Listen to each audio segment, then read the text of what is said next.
दोस्तों, आज के वीडियो में हम ऐसे जापानी रहस्य को बताने जा रहे हैं जिस रहस्य से हम हमारा पैशन ढूंढ सकते हैं, अपने करियर को चुन सकते हैं। उसी के साथ साथ हम ऐसे जापानी राज खोलेंगे जिसकी मदद से जापानी लोग एक सफल, लंबा और सुखी जीवन जी रहे हैं। और इस जापानी रहस्यों का खुलासा किया है एक जापानी बुक में जिसका नाम है इकिगाई। ये किताब जापानियों की जिंदगी के हर पहलू को गहराई से समझाकर जापानी संस्कृति की पूरी झलक आपके सामने रख देती है। खास तौर पर जापान के उस आइलैंड की जहां पर लोग 100 साल से भी ज्यादा उम्र तक जीते हैं। दोस्तों, जापान में एक आइलैंड है जिसका नाम है ओकिनावा। वहाँ पर रहने वाले लोग 100 साल से भी ज्यादा उम्र तक जीते हैं। वहाँ 80 से 90 साल की एज के लोग भी हर रोज खुशी खुशी उठ के अपना काम करते हैं और मरते दम तक रिटायर होने का नाम नहीं लेते हैं। यानी कि पूरी दुनिया में लंबी, अच्छी और खुशहाल लाइफ जापान के ओकिनावा आइलैंड पे रहने वाले लोग जीते हैं, क्योंकि वो लोग एक फार्मूला अपना कर अपनी लाइफ जीते हैं जिसका नाम है इकिगाई, यानी कि जीने की वजह। और इसी फार्मूला को अपना कर आप अपना करियर डिसाइड कर सकते हैं, अपने जीने का मकसद ढूंढ सकते हैं और इसी फार्मूला को अपना कर जापानी लोगों की तरह एक सफल, लंबा और सुखी जीवन जी सकते हैं। तो सबसे पहले जानते हैं कि इकिगाई क्या है।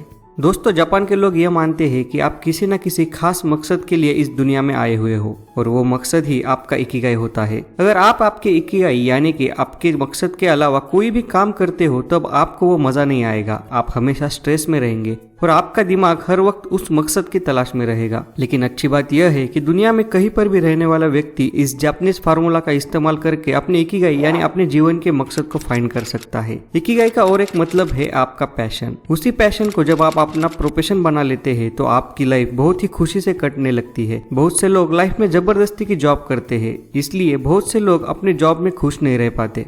मान लीजिए कोई आदमी अपने पेरेंट्स के प्रेशर की वजह से डॉक्टर बनता है, लेकिन उसका असली पैशन एक्टर बनना था। तो ऐसे में वो सारी जिंदगी अंदर से दुखी रहेगा। सारे रिश्तेदार और समाज उसका गुणगान करेंगे, लेकिन वो खुद से संतुष्ट नहीं होगा। इसलिए इकिगाई ढूंढकर उसे ही अपना प्रोफेशन बनाना चाहिए, लेकिन यह इतना आसान भी नहीं है। तो सवाल यह है कि अपने इकिगाई को कैसे ढूंढे, जो कि हमारा नेक्स्ट पॉइंट है।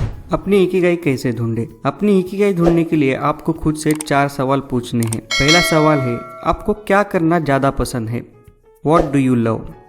यह सवाल शायद सबसे आसान है। सोचिए वो कौन सा काम है जो आपको सबसे अच्छा लगता है, आपको एनर्जी देता है, जिससे आपको मजा आता है, जिसको करने में आप बोर नहीं होते। यह कुछ भी हो सकता है, जैसे कि gardening, painting, singing, cooking, teaching, reading, travelling या फिर मेरी तरह बुक समरीज बनाना, लोगों को मोटिवेट करना, एक्सेट्रा। कोई भी ऐसा काम जो आपको बहुत ज्यादा अट्रैक्ट करता है। इसके बाद है दूसरा सवाल, दुनिया को किस चीज की जरूरत है? What does the world needs?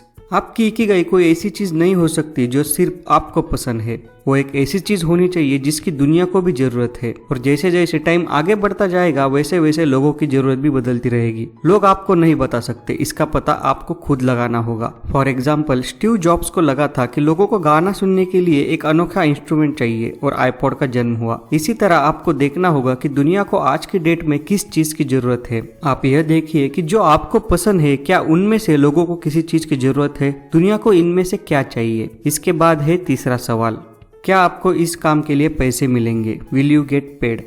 तीसरी स्टेप में यह पता लगाइए कि ऐसा कौन सा काम है जिसके लिए लोग आपको पैसा देने के लिए तैयार होंगे। फॉर एग्जाम्पल, आपको मोबाइल पे गेम खेलना काफी पसंद है, लेकिन जब तक आप उस गेम के प्रोफेशनल गेमर नहीं बनते तो दुनिया आपको उस चीज के लिए पैसे नहीं देगी। तो आपकी इकिगाई में यह काफी जरूरी है कि क्या आपको उस काम के लिए पैसे मिलेंगे, क्या इस काम की कोई वैल्यू है? तभी आप अपनी इकिगाई को लंबे समय तक कर पाएंगे। चलिए अब आखिरी सवाल, चौथा सवाल है, किस चीज को आप काफी ज्यादा अच्छे से कर पाते हैं? What are you good at? ऐसा कौन सा काम है जिसे आप बहुत अच्छे से कर लेते हैं? आप किस काम में एक्सपर्ट हो? आपके पास कौन सी ऐसी स्किल्स है जिसमें आप नेचुरली पहले से ही अच्छे हो? यह हर एक के लिए अलग अलग हो सकता है। यह बिल्कुल मायने नहीं रखता कि काम कितना छोटा या बड़ा है। बस यह देखिए कि आप एक्सपर्ट किन चीजों में हो। इन 4 सवाल के जवाब ढूंढने के बाद नेक्स्ट स्टेप पे जाना है। तो अब पहले सर्कल और चौथे सर्कल के बीच में जो कॉमन काम आते हैं वह आपका पैशन कहलाता है। यानी कि जो काम आपको पसंद है, जिसमें आप अच्छे भी हो, वो कहलाता है आपका पैशन। फॉर एग्जाम्पल, प्रोग्रामिंग करना आपको पसंद है और उस काम में आप काफी अच्छे भी हो, तो यूजफुल नॉलेज पाकर प्रोग्रामिंग करना आपका पैशन हुआ। चौथे सर्कल और तीसरे सर्कल के बीच जो कॉमन काम्स आते हैं वह आपका प्रोफेशन होता है, यानी कि जिस काम में आप अच्छे हो अगर उस काम का पैसा भी आपको मिल सकता है तो वह बन जाता है आपका प्रोफेशन। फॉर एग्जाम्पल, प्रोग्रामिंग सीख के आपने एक ऐप बनाई जिससे आपको थोड़े बहुत पैसे भी मिलने लगे तो वह काम आपका प्रोफेशन हो गया।